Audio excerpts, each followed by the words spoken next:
스트레스 DSR이 일단 뭐예요? 네. 일단 스트레스 DSR에 대해서 설명을 해드린다라고 하면 원래 DSR은 이제 있었잖아요. 네네. 그런데 스트레스 DSR은 대출 한도를 계산할 때 원래 네. DSR은 현재의 금리를 반영을 하게 되어 있거든요. 그런데 스트레스 DSR은 먼 미래, 언제 일어날지 모르는 그 먼 미래의 금리 상승분을 더해서 DSR을 계산하는 이제 그런 방식인데요. 네. DSR 자체가 원래 금리가 높을수록 대출 만기가 짧을수록 그리고 소득이 낮을수록 굉장히 불리한데요. 그렇죠. 근데 네. 여기서 우리가 DSR 계산을 할 때 금리를 올려버리니까 아무래도 불리한 계산법이 나오겠죠. 그래서 스트레스 DSR을 적용을 하게 되면 네. 대출 한도에 영향을 미치게 됩니다. 네, 그런데 이 대출 한도에 미치는 영향이 예. 전 대출에 적용이 되는 거죠. 예를 들면 많은 분들이 이제 금리가 높다 보니까 대환 대출을 하고 싶다. 예. 이렇게 생각하시는 분들도 많잖아요. 그렇죠. 근데 이 대환 대출에도 영향을 미치고요. 그리고 우리가 이제 갑자기 돈이 필요하거나 세입자를 내보내기 위해서 받아야 되는 생활안정자금, 전세 퇴거 자금에도 예. 영향을 미치게 됩니다. 하지만 이제 여기서 잠깐 유예가 되는 것들이 조금 있으니까 그 부분을 먼저 말씀을 드린다라고 하면 좀 팁이 있어요? 네네. 네, 이게 뭐냐면 이제 26일 전에 계약한 네. 그러니까 내가 대출은 뭐 4월에 받더라도 26일 전에 계약서를 쓰신 분들은 배제가 됩니다.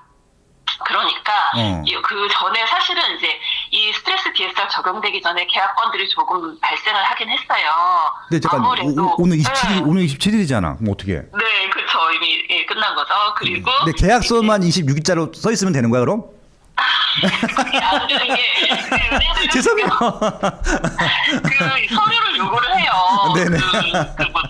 계약금, 입금증 뭐 이런 거를 요구를 하기 때문에 예전에 우리가 이제 정책이 바뀔 때 항상 이제 두 가지가 세트로 따라왔었거든요. 네네네. 그 뭐죠? 계약서와 네. 입금증. 그래서 이번에도 그렇게 시행을 할 것으로 보이고요. 네. 네, 그리고 이제 입주 권고가 2월 26일 전에 난 사업장 같은 경우도 스트레스 DSR은 배제가 됩니다. 네, 근데 이제 뭐 그거야 배제되시는 분들은 뭐 이미 늦은 거고요.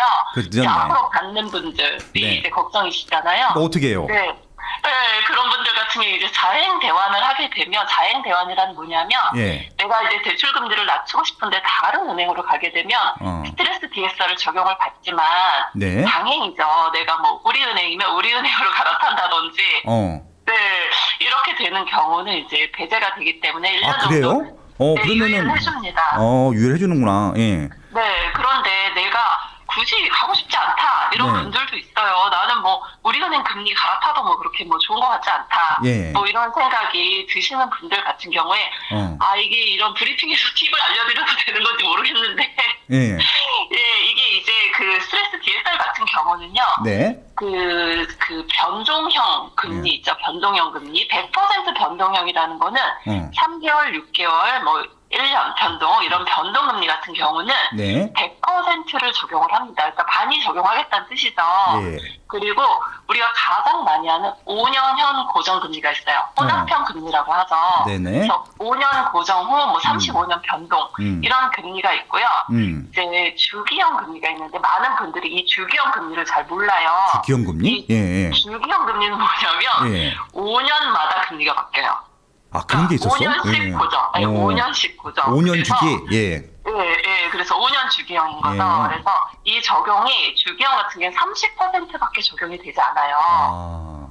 그러니까 우리가 은행을 찾을 때 네. 5년 그 가장 많이 하는 혼합형 5년 고정금리가 네. 스트레스 DSR을 했더니 불리하다 예. 이러신 분들 같은 경우는 주기형 금리를 하는 은행에 가서 한번 계산을 다시 해보는 것도 한도는 늘어날 수가 있습니다.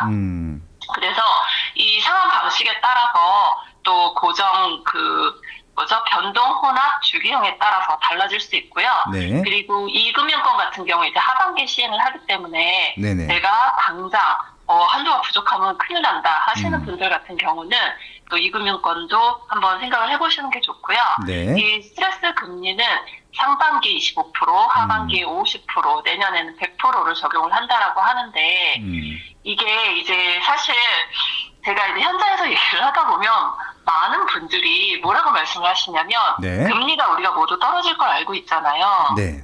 네, 그렇기 때문에 저는 변동금리 하고 싶어요.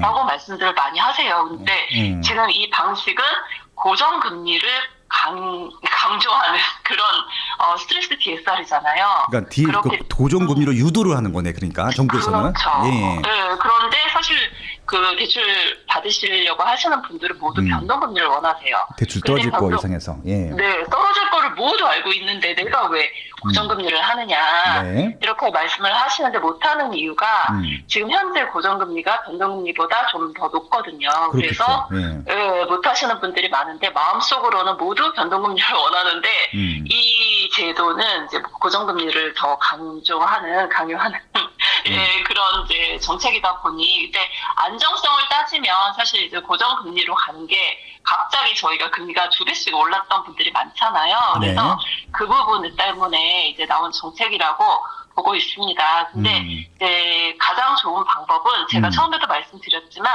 금리가 떨어지거나 뭐 소득이 늘어나거나 만기가 늘어야 DSR이 유리하기 때문에 네. 금리는 조금 떨어질 것으로 보이고 있기 때문에 네. 그 추가금리에 대한 거를 상쇄하지 않을까. 예를 들면 저희가 이제 변동금리 같은 경우에 0.38%를 더해서 우리가 DSR 계산하게 된단 말이에요. 네. 그런데 만일 금리가 0.3이 떨어져.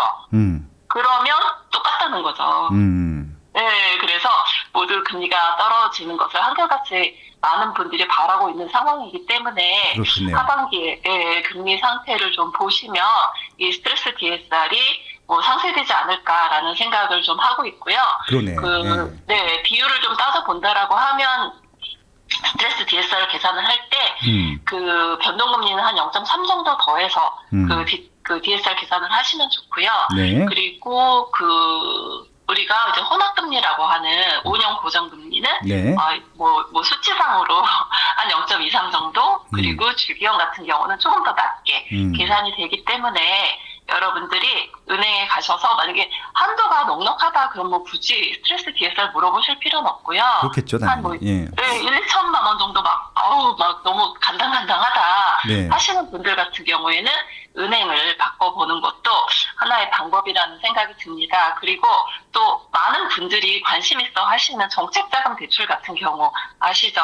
디딤돌 보금자리론 대출 같은 경우는 스트레스 DSR이 아예 배제가 돼요. DSR 자체를 보지 않기 때문에 그런 정책 상품을 이용하는 것도 그러니까 하나의 방법이라고. 네, 9억 원 이하, 6억 원 이하는 그거 이용하는 게 낫겠네. 예, 그렇죠. 그렇죠.